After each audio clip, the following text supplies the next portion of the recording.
पर्वतों की रानी मसूरी में जनरल बिपिन रावत को दी गई श्रद्धांजलि। झूलाघर स्थित शहीद स्थल पर पौड़ी गढ़वाल विकास समिति एवं विभिन्न राजनीतिक और सामाजिक संगठनों द्वारा देश के प्रथम सीडीएस जनरल बिपिन रावत की चौथी पुण्यतिथि पर उनके चित्र पर माल्यार्पण कर भावभीनी श्रद्धांजलि अर्पित की। इस मौके पर वक्ताओं ने उत्तराखंड के गौरव जनरल बिपिन रावत की पुण्यतिथि को राजकीय स्तर पर मनाने की मांग की और आने वाली पीढ़ी को उनके बारे में जानकारी प्राप्त हो सके इसके लिए कार्य करने की मांग की। इस मौके पर पूर्व पालिका अध्यक्ष मनमोहन सिंह मान ने कहा कि जनरल बिपिन रावत उत्तराखंड ही नहीं बल्कि देश का गर्व थे और एक वायुयान दुर्घटना में उनकी मृत्यु हो गई। उन्हें देश का पहला सीडीएस बनने का अवसर मिला और उन्होंने इस दायित्व को बेहतर तरीके से निभाया।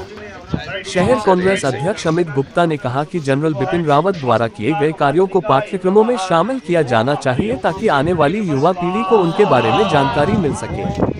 परविंद रावत ने बताया कि जनरल बिपिन रावत सैन्य पृष्ठभूमि से थे और उनके परिवार में अनेकों सदस्य सेना में उच्च पदों पर रहे। उन्होंने कहा कि इस कार्यक्रम को सरकारी स्तर पर आयोजित किया जाना चाहिए ताकि उनके बारे में सभी को जानकारी मिल सके। देखिए, जहाँ तक आज सीडीएस बिपिन रावत जी का सवाल है कि देश के प्रथम सीडीएस जो कि एक हेलीकॉप्टर क्रैश में उनकी मृत्यु हुई, उनकी धर्मपत्नी के उनके साथ कई ऑफिसर्स जो है तमिलनाडु में जंगल में गिरा हेलीकॉप्टर, उसमें मृत्यु हुई।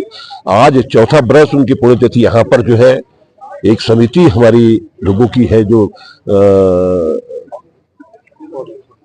समिति, उनके माध्यम से इस कार्यक्रम को रखा गया। मैं समिति के सभी सदस्यों को बहुत बहुत धन्यवाद देता हूँ। कम से कम उन्होंने एक अच्छी सोच के साथ जो है बिपिन रावत जी का यहाँ पर पुष्पांजलि दी और ऐसे व्यक्ति जिन्होंने इस देश की कमान संभाली, जनरल बने, उसके बाद जो है प्रथम सीडीएस बने। और मैं एक चीज और कहना चाहता हूँ कि जो हमारे देश के पहले फील्ड मार्शल थे जनरल मानेकशॉ, जिनको सैम के नाम से पुकारा जाता था, ये दोनों एक ही गोरखा रेजिमेंट थे, उससे आए थे और देश की इन्होंने कमान, पहले फील्ड मार्शल होते, पहले सीडीएस ये थे।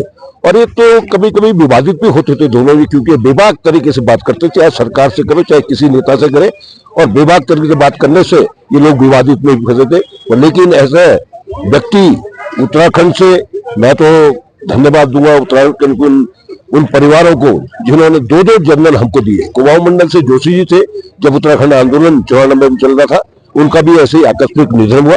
और दूसरा गढ़वाल से हमारे बिपिन रावत जी जनरल बने, सीडीएस बने।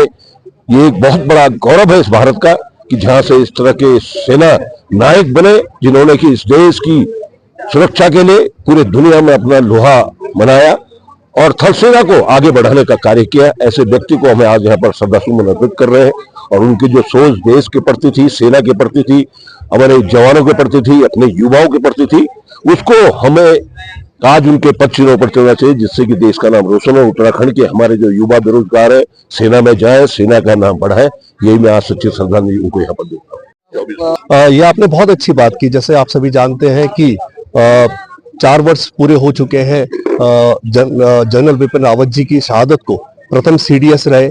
और जहां तक सवाल है पहाड़ का, हम सभी जानते हैं कि पहाड़ में हर परिवार से शिक्षक और फौज में व्यक्ति हमेशा से रहा है। आप यदि जनरल रावत साहब की फैमिली को देखें, जनरेशन से उन्होंने सेवा की है। उनके पिताजी लक्ष्मण सिंह जी भी बहुत बड़े ओहदे से रिटायर हुए। तो हाँ, ये बहुत अच्छा क्वेश्चन है कि यदि इस प्रकार के आयोजन को यदि सरकारी स्तर पर कराया जाएगा तो ना सिर्फ इसकी एक एजुकेशनल वैल्यू होगी, पर साथ साथ हम एक मैसेज भी समाज को दे पाएंगे कि आने वाली जनरेशन फौज में अपना एक भविष्य देखे। और साथ में जो हमेशा से हमारा एक रहा है कि पहाड़ से हर व्यक्ति फौज में जाना चाहता है, तो उसको बढ़ावा जरूर मिलेगा यदि राज्य सरकार इस पर अपना कोई संज्ञान लेती है तो। देखिए, आज हमारे जो सीडीएस हैं बिपिन रावत जी, उनकी चौथी पुण्यतिथि है और उनका जो उत्तराखंड राज्य का जो उन्होंने नाम रोशन किया और पूरे देश के लिए जो उन्होंने कार्य किया है वो कभी भुलाया नहीं जा सकता। और ऐसी शख्सियतों के लिए कम से कम उत्तराखंड राज्य को तो एक ऐसा इस दिवस पर कोई ऐसे कार्यक्रम आयोजित करने थे जिससे हमारे जो आने वाला युवा है और जो हमारे आज के छात्र छात्राएं हैं उन्हें कम से कम ये तो पता लगे कि कैप्टन सीडीएस जो बिपिन रावत है उनका क्या योगदान रहा है इस पूरे उत्तराखंड के लिए और पूरे देश के लिए।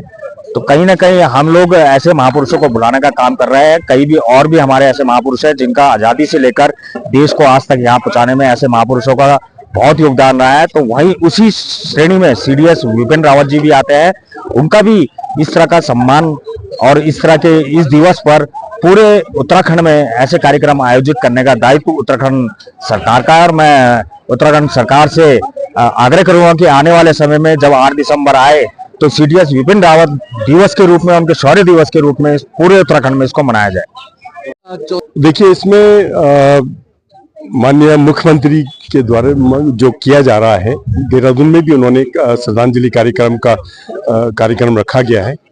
आज हम सबसे पहले यहाँ पर जनरल रावत, हमारे जो विपिन जनरल रावत जी की चौथी पुण्यतिथि पर हम उनको आज श्रद्धांजलि देने यहाँ पर आए हैं। ईश्वर उनकी आत्मा को शांति दे, हमेशा अपने श्री चरणों में रखे और उनका आशीर्वाद हमेशा हमारे भारत की मिलिट्री पर बना रहे, जिन्होंने कि देश के लिए अपना सर्वस्व न्यौछावर किया और वो पहले सीडीएस रहे हैं भारत के, और जिन्होंने कई योजनाएं बनाई हैं। उनके समय पर देश की जो रक्षा प्रणाली बनी है बहुत ही सुंदर बनी। उन्होंने देश की रक्षा के लिए अपनी जान भी न्यौछावर कर दी है। तो आज हम उनकी पुण्यतिथि पर यहाँ पर उनको श्रद्धांजलि देने आए हैं और आज ईश्वर से प्रार्थना करते हैं कि उनके परिवार को भी सुखी रखे और उनको ये जो क्षति उनके परिवार को हुई है, देश को हुई है, उसके लिए हम ईश्वर से प्रार्थना करते हैं।